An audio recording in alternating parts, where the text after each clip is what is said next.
Talk Chat podcast. My name is Michael Iganjo, and today with me is Dr. Michael Ndonye and Alice Neema. Karibuni sana. Asante. Karibu daktari. Asante sana. Mko salama? Kwa salama. Matiang'i has spoken. When? Yesterday. Oh. This time criticizing the government. Uh-huh. I remember you have always said that Matiang'i has never been criticized the government against the system. What do you have to say about that? He has never been against the system, so he criticized the government. Interestingly, I have read about that. I did not listen to the whole of the interview, although I listened to part of it. That is why I'm asking. But what did he say? I had a few points, but maybe you could be having more points than I had.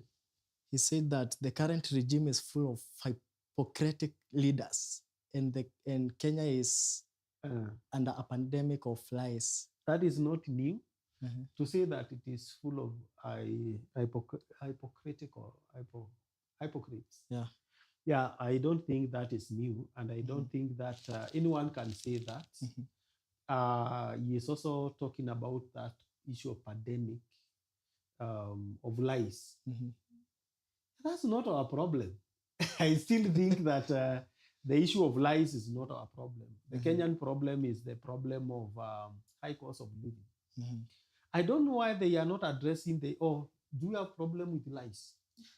I think for me that is him using that as his political strategy so that he can, as he said, his brand will all be about accountability and reform.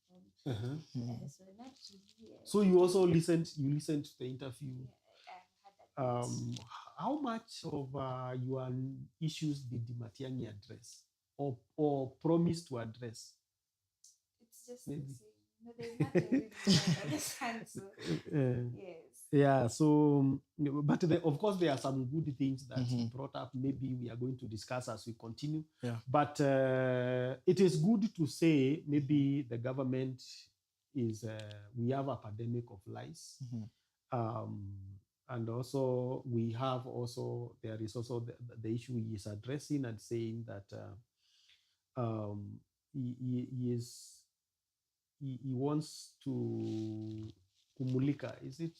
Acha niseme kumulika. So the issue of accountability, the issue of corruption, the issue of this government is a lie. I want to remind him that if there is someone they said was a liar, is when he was in Uhuru's government and they branded William Ruto as a liar. Yes, but he still won the election. So I think we said we need to differentiate between a political strategy and where we are playing with people's emotion. Because they calling someone a liar, calling someone a thief, saying is this, that one that cannot help him win an election. What can help him win an election is how is he presenting himself as an alternative to the current government. And that alternative does not come by vilification of the other person. And this is why it does not work. The character vilification does not work in politics. Because they will say Ruto is a liar. But to some people, he is not. What if, because it is something he can rescue himself from. First of all, when you are giving yourself as an alternative to the other person, you must make sure you are giving yourself in a way that, or you are promising something that the current government cannot deliver itself from. You get? Yeah. For example, William Ruto came with the bottom-up economic model.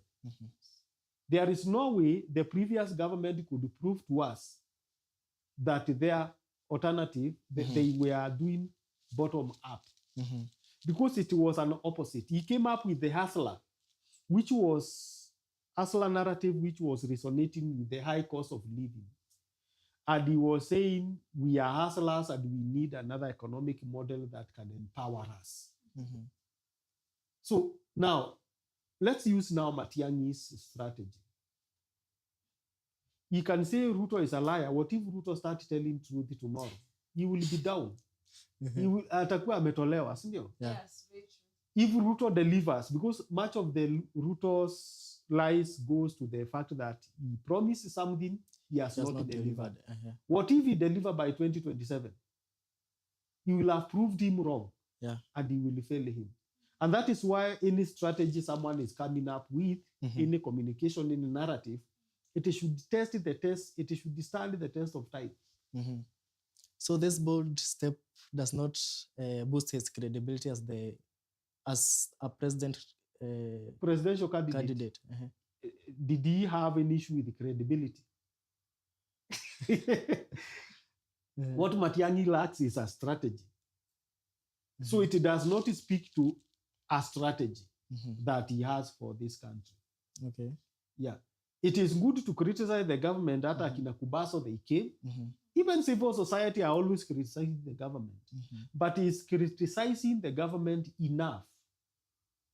Critique the government, criticize the government, but what is the alternative that you have? You can talk about their corruption. Anyone can say that. Anyone can speak about corruption. Yeah. How unique are you in addressing the government? That is what makes the difference. Yeah. We remember he was a CS during the Uhuru Kenyatta's regime. Does this legacy affect his presidential bid come 2027? Yeah, his positively legacy, and negatively. His legacy, he has a good legacy. Yeah, but legacy alone can never walk you out into victory. Can never walk you into victory. Legacy alone is not enough. Because he had a legacy as a cabinet secretary. We have no history of Matiang'i being a politician. He has never been elected, even by one person. He has no single vote that has ever elected him as an elected person. He doesn't know what is a vote. He has never been to a ballot, even to ile cow dip uko nyumbani. So he has no legacy in that area. Because this is something that he keeps bringing it up, that I have a track record. No, the track record is the track record that has other people also. Other people have been cabinet secretaries. They also have track records. Yeah, so it's not different. He has track record in administration. Does he have track record as a politician? Because a president is a politician. A president is... We have very many CEOs in this country who have good track record. Mwangi of Equity has very good track record. He has the best track record. There are other people who have very good track record, CEOs. Yeah. Can it be translated to votes? No. Not necessarily. So, bado. So he doesn't have even the grassroots votes from his region. How many votes have ever elected Matiang'i? None. Yeah. So is that question valid? Could we say that him allegedly positioning himself as a Gen Z leader be one of his political strategies? Okay. In you are Gen Z. What has he spoken to you about? Well, he at least commemorated the protesters, but commemoration has been done by everyone, even women in the village and children. Commemoration has been done. So is that unique? Even William Ruto commemorated the 2024 whatever. Actually, he has formed a task force to look into that and also do some compensation. He said he is also consulting some members of whether he can form his political party. Now he is going in the right direction on that. Now that one is a plus. It's not too late. That's a tick. It's not too late. We have all... No, it's not too late, and we have always advised Matiang'i that the entry point into politics is to have his own political party. That is what we have always advised him. It is good that he think. He is not supposed to be thinking and consulting. That is a must. It's like you are being admitted to school. One requirement to be admitted in a school, You have to have previous history from the school you are from. one requirement from you, apart from history. When you were going to high school, what were the things that it's a must? You must have. KCP certificate, birth certificate. Uniform. Yeah. Oh, yes. Now start consulting whether you need a uniform to get to a school. Are you getting? Okay. How are you? Did you consult whether you needed a uniform? No, it was No, necessary. It was unnecessary. Necessary. Now a political party is called political party. You need it's a political vehicle. Yeah. There is nothing to consult whether to have a political vehicle or not. Otherwise, you will go to get into the boardroom, you need a vehicle. A boardroom you don't walk. A boardroom you get using a vehicle, and that vehicle is political party. What are you consulting about? Could you also say that Jubilee Party is endorsing him, given the fact that he worked for them? It is not his party. Yes, Jubilee Party is Uhuru Party. Okay. Yes, so he cannot use another person's party. He needs his party. No, tell me one president in this country, all presidential contestant, a serious one, who had no party of his own. Yes, no. Hakuna. Kwani yeye ni special aje anaenda bila party? And it cannot work like that. So Matiang'i bado, but it is good that now he has started thinking the way we have been advising him. The first thing, the first step, if you want to be a presidential candidate, maybe if you were going for an MCA, if you were going for MP, if you was going for senatorial, these other seats, it's okay. You align, you can get another person's party. Yeah. But a president, you must have your own party. That there is nothing to consult there, and there is no negotiation about it. He must make one. He must, yeah. And if he wants to prove, let him go without party and win. He will be a fringe candidate. So he is hata not. Wamwaure alikuwa na party yake, hata Wanjakoya and his own roots party. Who are you to go there without a party? He is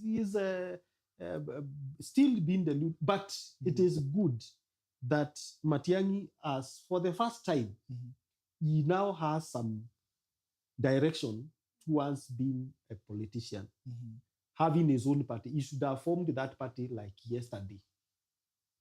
But there's still time. Let him 2027 continue is buying coming. time. But the problem is that when he is saying he is consulting, it means he is lying. First of all, he is lying to us that he is consulting. It means he has no consortium. It means he has no consortium. So I think Matiang'i, the young people and most Kenyans have a lot of hope with Matiang'i. But he is slowing down by not forming a consortium, a think tank that can advise him. He should not work with volunteers who are with him during tea time, and they have no structured timetable and work plan. They have no calendar of events. He should be having a calendar of events as at now, if he is a serious person. They should be knowing when he should have registered his political party long time ago, even without us asking. Actually, it should have been the first surprise. Surprise, I have a political party. That is the thing he should have given us. But now Kenyans are crying, asking him to have political party. So even saying that he is consulting, I think it can be a way of. It's a lie. It's a way he is actually trying to speak to something that is telling him you should have a team. Yeah, he has no team. So he may end up not coming with one. He should come up with one. He should come up with a team. You have said that if he doesn't make a political party, he will end up a fringe candidate. So he will not even not be a fringe candidate. He will not even be a fringe candidate because fringe candidates you must first of all go present yourself as a presidential candidate. Yes. Sindio? Yeah. Yes. Independent candidate. An independent candidate is lesser than a fringe candidate who has a party. So you will not even be a fringe candidate. He will be others. So you will not. His name will not be read in the elections countdown. It will be this one, and others. So he will be in others. Yeah. Allow me read a comment here from Wamurire, and thank you for following our live. Yeah. He is asking that, what is Gachagua's track record? In fact, none. Just like Matiang'i, Gachagua has a bigger mouth than Matiang'i. Okay, anaitwa nani? Wamurire. Gachagua has a track record. Let me tell you Gachagwa's track record. Politically, Gachagua was MP for Madeira. For 5 years. He has been elected. Yeah. Politically, Gachagua has a track record. He has been elected. 2, Gachagua was elected deputy president in 2022. Yeah. Gachagua is actually the second most powerful person we have now, because apart from William Ruto, no other person since the 2010 constitution has been elected deputy president. Tell me who is that? It's only Gachagua. Gachagua is second to William Ruto in terms of experience yakuwa elected under the new constitution into presidency. There are only 3 people who have tasted presidency through election after 2010 constitution: Uhuru Kenyatta, William Ruto, and Gachagua. Yeah. Nani is picked? Kindiki. Kindiki alipikiwa. He was not there in the ballot. Yeah, hana votes. Hana votes. Kindiki anabitiwa na kina Karua. Yeah.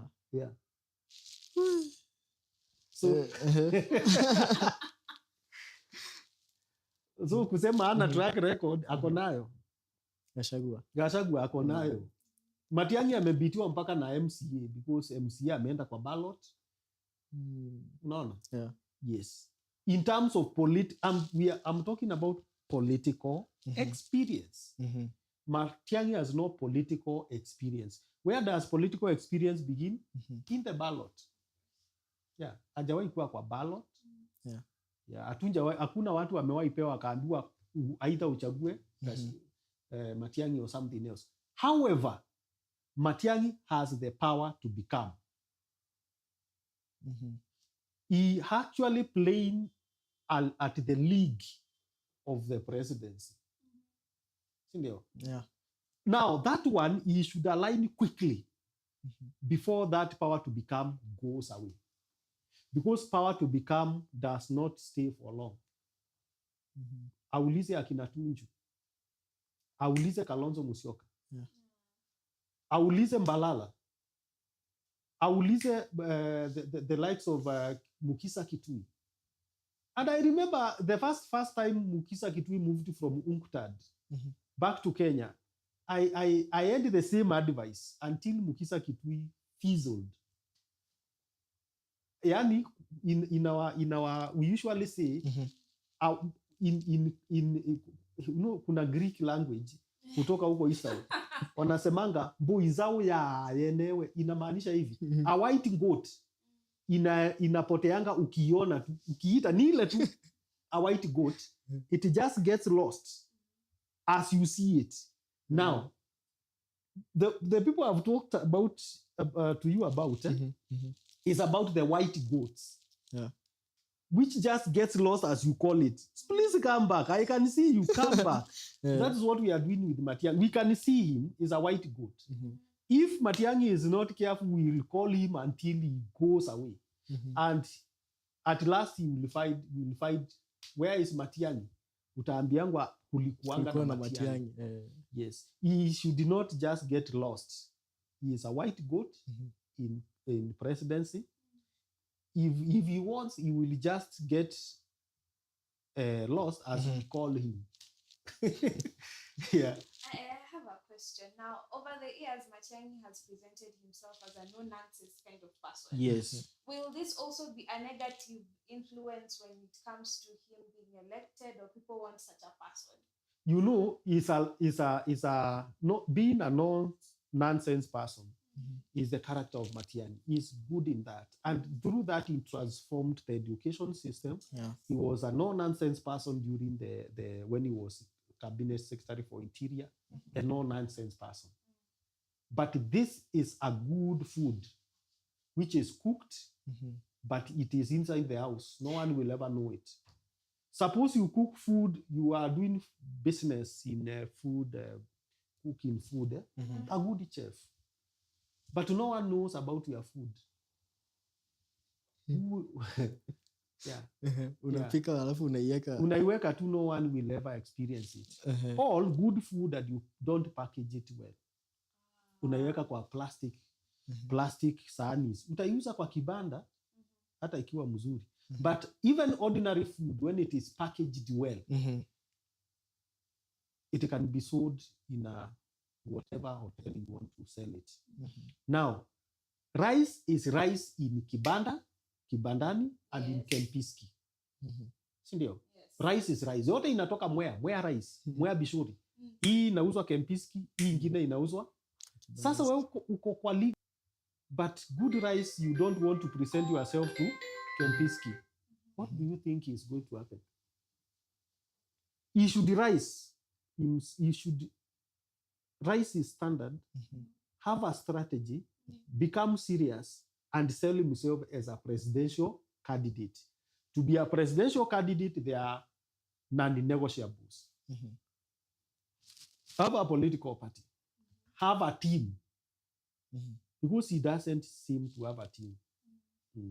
So you believe his standards are presidential He material? is working with the volunteers. Most likely, and let me assure you, something I can tell you, and if you listen to this, Matiang'i must be working with volunteers.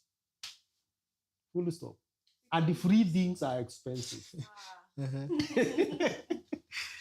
Free things are expensive.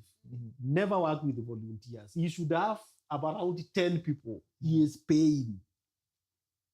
He is serious with. They are giving him direction. He should have lawyers. Okay? Yeah. He should be having a council, not volunteer councils. Because the more he has people who are volunteering and lying to him, they will never take him anywhere. Or maybe he don't have resources, financial resources. Then he should not run for presidency. He'll come to the public to... No. It's like, fundraise. I've told you about Kempiski. Just go to Kempiski and tell them, please allow me to enter, but I have no money. Do you think you will enter? No, you cannot enter. If he has no money, he should run away from being... We also aspire to be presidents. And there are many people who aspire to be president. Yeah, so if you have no money, please forget about it. So you say that financial resources is a key factor when It's a must. It's a must. You must have money. Yeah. Even Jesus Christ had an accountant called Judas. He knew you cannot carry out ministry without money. Someone who walks around with an accountant was not a poor person. Do you have an accountant? Yeah. He can't. But if the public donates money for him, then if that money which is donated must have an accountant. Yeah. There are people you should have as a politician. You must have strategists. You must have an accountant. You must have a lawyer, counsel, people who are advising you on legal issues. Yeah. You must have your wife who is behind you. You must have a pastor who is praying for you, and a prophet who is prophesying that you will win. Who are those people? We don't know Matiang'i's family, by the way. We don't know his wife, children. Now, yesterday we were talking about political coup kids. Would we say that Matiang'i is a political coup kid? And now that he wants to be president, what should he do, or what suggestions do you have? Matiang'i is in that class of political cool kids. But he is not a political cool kid because he is not made himself a politician. Matiang'i is a technocrat cool kid. Yeah. He's a good person, he's a good manager, he's a good CEO, but he is not ayuko kwa the brand, ayuko kwa ile class ya politicians. He should jump. He has no political structures. But if he decides to do that, okay, what can he do? Yes. We have advised Matiang'i, I think this is the 4th video. We advised him from the time go. Number 1, he has worked with politicians. That's a plus. He, through his positioning, because he was made by Uhuru Kenyatta and William Ruto, he now has the power to become. He has the power to become. But he must know, how do I get this power out? How do I transition from being a former CS to a politician? The best thing to do that is to align himself with political structures. Okay, he is going for a presidential race. Yeah. To be a president, you must have your own party. You need to have that party. Before he has that party, he must have a think tank constituted of the people I have mentioned. Yeah. That is why you even see Baba wakati anaenda kuelekea siasa. Unaona Baba anabatizwa. You must have a pastor and a prophet. All politicians, they go either for to be endorsed by their elders back at home. Unaona huyu amekuwa elder wa Wakisi, huyu amekuwa elder. Why do you think that happens? It's because you must have a prophet and a pastor. 1. 2, you must have a lawyer, a counsel. Someone who is giving you legal counsel. 3, you must have a propagandist. Look for a person who can propagate narratives about you.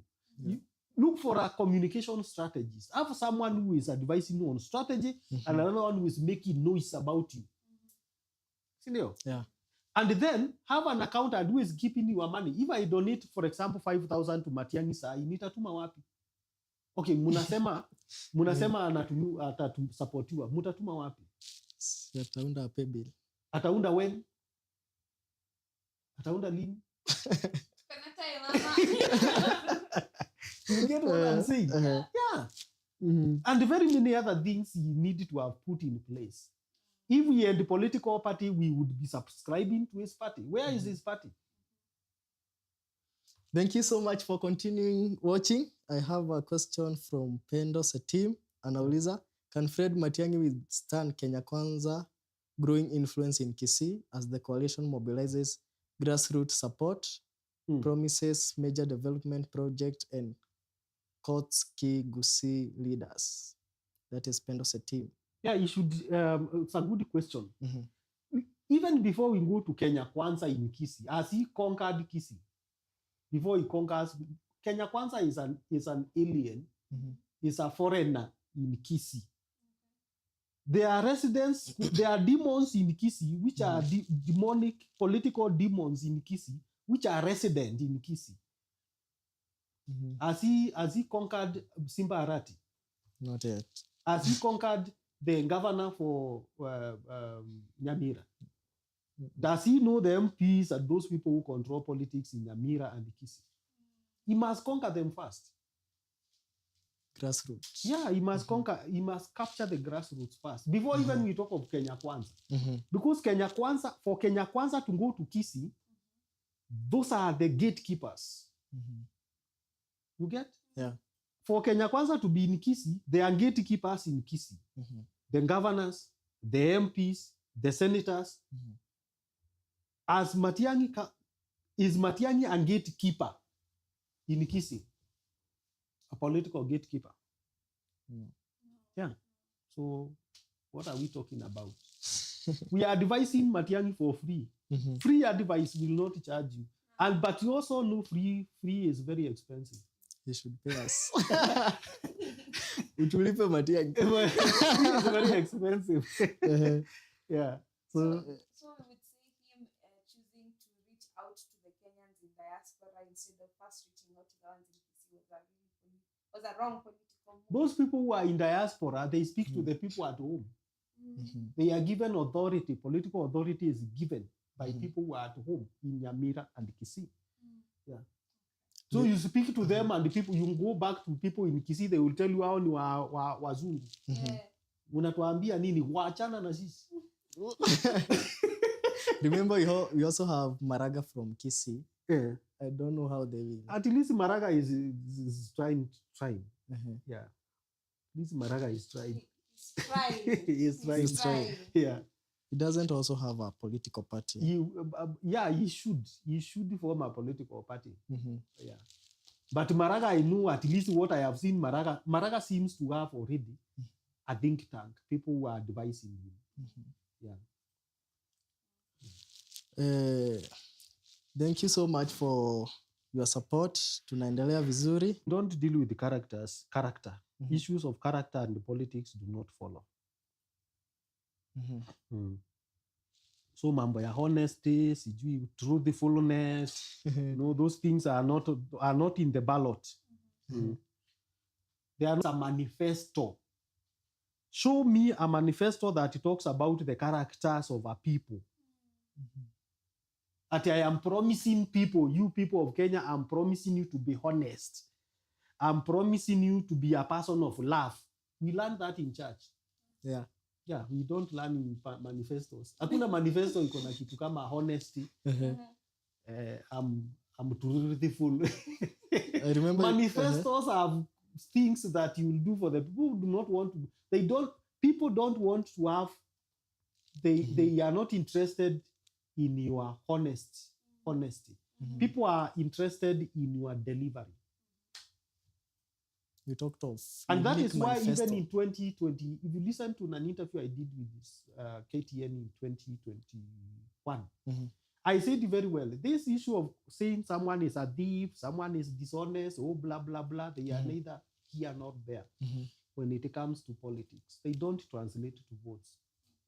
It's like having a good sura muzuri. Sura muzuri is good for nominations because you'll be nominated by a person. But still, of course, good image is good image. But it is not the substance of what we talk about when it comes to politics. Ingekuwa sura muzuri ni muzuri, baba angekuwa politician.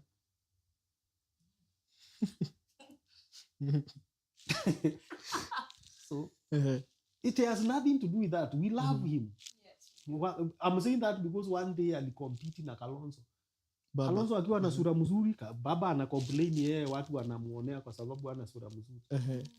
Yeah, so it has nothing to do with that. Na sinjasema baba ni sura mzuri. Sura mbaya. No. Sinjasema hivyo. Yeah, but it's more than just the issue of image. He has been very vocal on him restructuring education, such as restoring exam integrity, streamlining school management. But I just have one question. Isn't that what Ruto is also doing?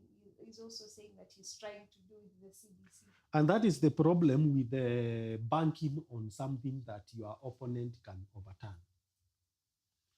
When you are giving yourself as an alternative, you don't give some things that your opponent can correct, that your opponent cannot correct. Even if they try, they cannot correct it. Yes.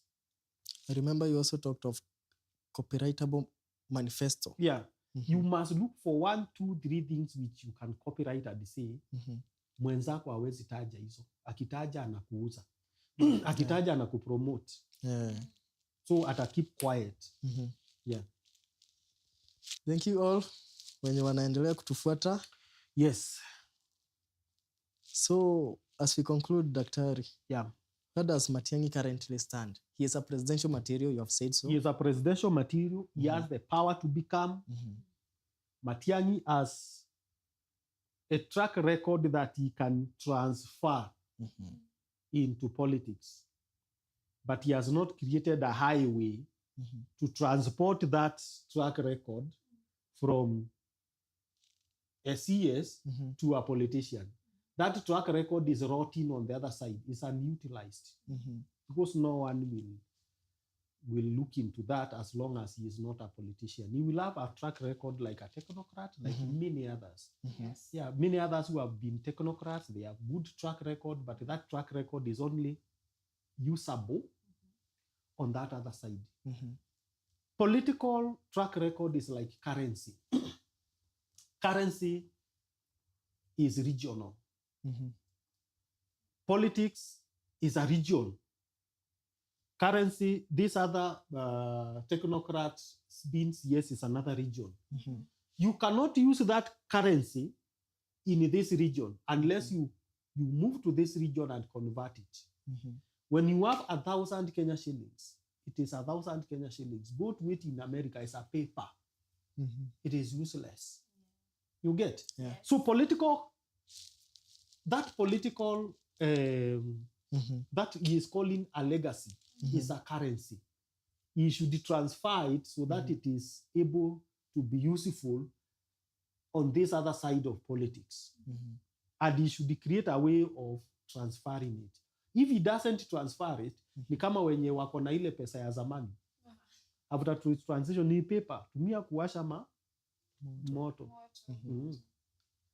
Or he should start first by becoming a deputy president before vying for Whichever the presidency. case. But also our deputy president is hard. By the way, let me tell you, it is harder to be a deputy president than to be a president. To be a president is easier than being a deputy president. Because whoever wants to make you deputy president, what do they look in you? Number of votes. You Yes, bring. good. Of which he has none.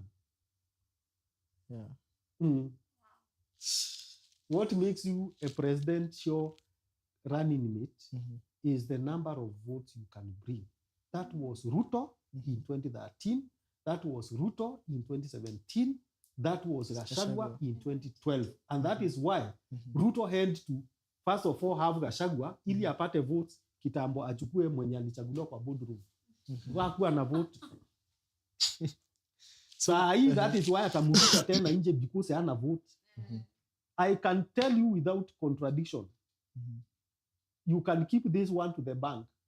In 2027, Professor Kithure Kindiki will not be President Ruto's running mate. He can't make that mistake. He can't. Even if I was Kindiki, I would know that. Anastahili kuwa amejua hiyo kitambo.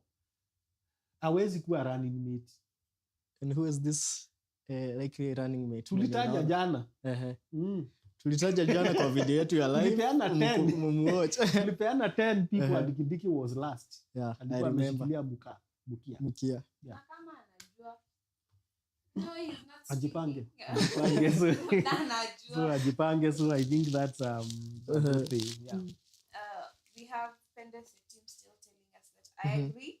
His kingpin status depends on whether he can unify the Gusii leadership. Then Jasmine Mumba says, how will honesty benefit me as a citizen? Individually, in as much as it's a good image for Matiang'i. Yeah. Ni Gen Z anauliza hivyo. Yeah. So those are the questions. Thank you so much, Daktari and Yeah. Alice Neema. We have come to the end of our segment. Na tutarudi live kesho ama Yeah. kesho kutwa. Stay tuned by the way. Ka hujawatch hiyo episode ya jana, we mentioned 10 likely running mate for William Ruto come 2027. And if they want something, they have some things they want us to discuss in future, You can always ask the question. text us. Yep. Na vote kwa zile polls zenye tuliweka pia. Tunangoja kuona suggestions zinaonekana. Okay. Lakini tunashukuru sana kwa your support. Thank you. Until we meet again. Bye bye. Have a God bless lovely you. evening.